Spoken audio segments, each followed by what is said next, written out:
Hafa day, everybody, and welcome back to Extra. Guam's fishing community has a whole bunch of stuff, trust me when I tell you this, planned for the next month, and John Calvo with the Guam Fishermen's Cooperative is here. John, welcome back. Thank you very much, Jason. All right, always happy to have you here. So what have you guys got lined up for us? Because you guys are one of the hardest working organizations on the island with a very distinct, specific purpose. Yes, the Guam Fishermen's Cooperative is going to be hosting a whole bunch of events this next month in August.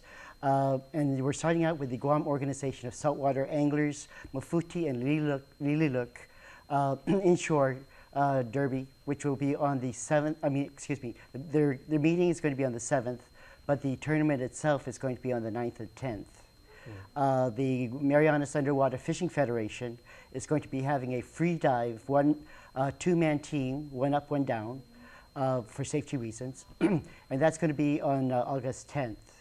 On August 11th, we're going to be having the 15th annual Gupit y Pescador. That's the Fisherman's Festival. And that's going to be featuring a lot of various things from our local culture. We're going to be having, the Guam Fishermen's Cooperative is going to be having fish tasting. They're going to have all these different recipes, and the fishermen are going to be cooking, so you know it's going to be good. And it's the guys who actually catch the fish. And these are the people who catch the fish, and they're going to be, for that particular portion of the event, they're going to be using pelagic fish. This has been part of the promotion of the co-op to reduce the demand and consumption of reef fish, because we've had many issues with nearshore waters, especially because of the land use issues. So, and so the Gupit Pescador, we're going to be also featuring a lot of environmental awareness programs from the various agencies, both local and federal. We'll be having all the cultural artists and performers participating in the event. The event is much bigger than it was last year. Like our Gupit Fananits and Pulan Chamorro, which is the Lunar Festival, people are really catching on and coming out to come out and participate in it. So we'd like to invite the community to come out and join us in these festivities. Now we do have and we're going to, that's for that one weekend, and then for the next weekend we have the 18th annual Guam Marianas International Fishing Derby. This is for the big boys with the little boats. Yeah, well, Guam has a very small boat fleet compared to other locations. And when you say deep sea fishing, technically how deep is deep? Well, basically this is a trolling competition. And they're going to be going for marlin, billfish, marlin, shellfish, that sort of thing, yellowfin tuna, bonita, wahoo, and mahi. And can you tell, what's the all-time record for a marlin out here? I believe the all-time record was held by Greg Perez. That's why you have the Gregorio Perez Marina. Okay, excellent. Yeah. And I believe that was about 13 feet and I think about 1,400 pounds. My goodness. Yeah. There's a lot of big fish out there, and many fishermen have told me about the one that got away. So yeah, we still have a lot of fish out there. Marlin, all 5 of these fish are ocean going. They basically are highly migratory. So they come in and out of the waters all the time. Okay, so some really good things.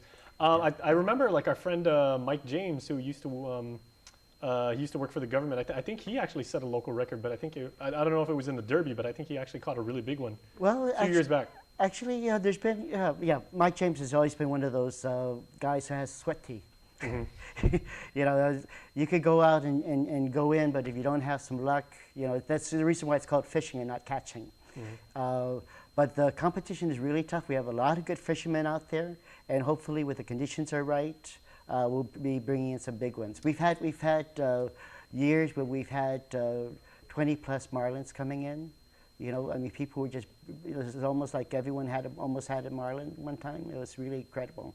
So it really depends when the fish are, happen to be coming in, and at the same time hitting. So now, how about for maybe some of our friends who maybe just arrived on the island, maybe some folks, like on the various military bases. Oh, maybe, absolutely. They've got fishing experience yes. and different type of climate and waters. This is open to the whole community, including the military. In fact, they have opportunities to participate. Some of them do have access to boats. In fact, the Sumai Marina, I believe they have a boat rental process down there at the marina. But they also have access to the charter boats because the charter boats do take those who don't have their own boat. Excellent. On this particular one. And we are also we have some people coming in. It is an international fishing derby, so we do have people from off island who do come in from Japan and from actually last year we had some people come in from the mainland to participate. Okay, excellent. All right, so anything else people should know? Is there a number they can contact if they want any more Yes, information? my number is 649-3150 if you're interested in asking about the Gupudi Pescador itself, the festival. However, for the derbies themselves, all three derbies, please ask for Mike Duenas over the Guam Fishermen's Co-op, and the number is 472-6323. All right. Okay, so everybody, that is John Calvo with the Guam Fishermen's Co-op. If you call him up and ask for JC, he'll give you like a little bit of a bonus. By the way, I'm a volunteer. Excellent. For this event, so I don't work for the co-op. Okay, well, excellent. Well, you're certainly earning your money, but not quite. Yeah, I work with the Western Pacific Fishery Management Council as a contractor. Well, you're doing very fine work. Thank you very much. All right, and stay tuned because we're back with more right after this.